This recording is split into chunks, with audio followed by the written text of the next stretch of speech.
Welcome to the deep dive. Today we're going into something that really pushes the boundaries. It's called the Trinity Protocol. Right. And it suggests that the universe, everything you think is solid, is really more like a software simulation. It's a huge claim. The core idea is that matter isn't the primary thing. It proposes that the universe is a rendered field. A rendered field. Okay, so let's unpack that because that premise alone, it feels designed to shatter the standard model of physics. It absolutely is. And at the very heart of it is this concept they call the single atom theory. Single atom. So not the billions and billions we learn about. No, forget the 10 to the 80 atoms we think exist. This theory posits there's only one, just one single atom. Okay, wait. How does that even work? It's vibrating. It's vibrating so incredibly fast that it creates the illusion of all the matter we see. The sources call it a multiplexed render. Like a hologram. A good analogy is an old CRT television. You had a single electron beam drawing the whole picture, line by line, but so fast that your eye just saw one continuous image. Wow. Okay, that is a profound mind bender. And they didn't just come up with this on their own, right? They tested it. They did. They ran the entire framework against AI models.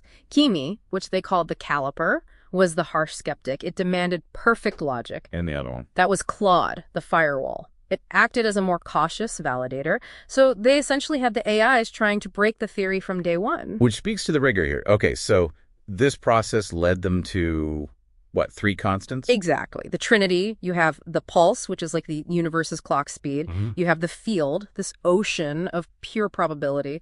And then the most important one, the observer. The observer. Because you're the lens. The theory says you're an active participant, and your focused attention, what they call observation density, determines the resolution of reality around you.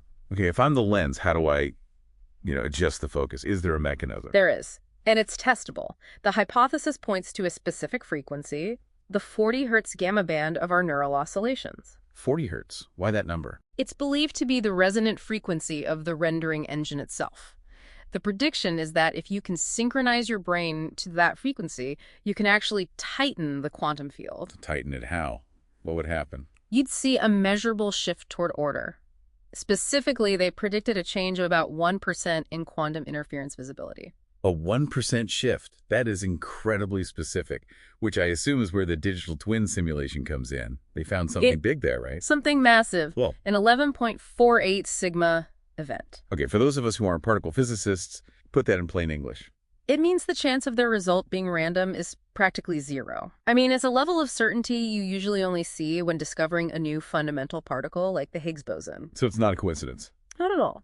The simulation showed a strong correlation, a value of 0.642, between the observer's intent, they called it the gate, and the physical result, the pattern. So consciousness it's a variable in the physics. That's what it strongly suggests. And here's a fascinating little twist.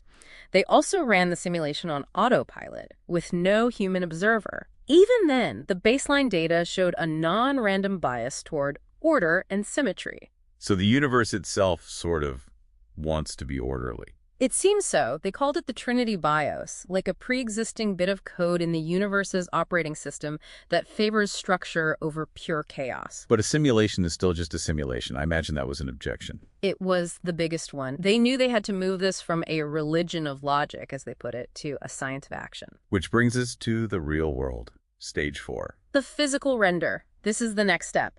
They need to build a high-precision Mach-Zehnder interferometer to run the experiment for real. And that costs money. It does. The sources mention they need $12,600 for the specific optics and quantum detectors. That hardware is the bridge from the digital theory to physical, testable reality. So the big takeaway for you, the listener, is this idea that the universe isn't some passive, empty space. It's a pulsing unity. And your focus, your observation density, is being proposed as a fundamental physical force. Which leaves us with one last thought, a pretty wild one. Right. If this single atom theory is true, and reality is being rendered, then that rendering engine has to have a limited clock speed. It can't be infinitely fast. So you could find its limits. Potentially, yes. The sources suggest a definitive test. Look for frame dropping, a computational lag. You'd measure for it near a place with immense gravity, something that would really tax the system. Like a black hole. Exactly, like Cygnus X1. If you could detect a lag there, you might just be measuring the processing speed of the entire universe. Something to think about.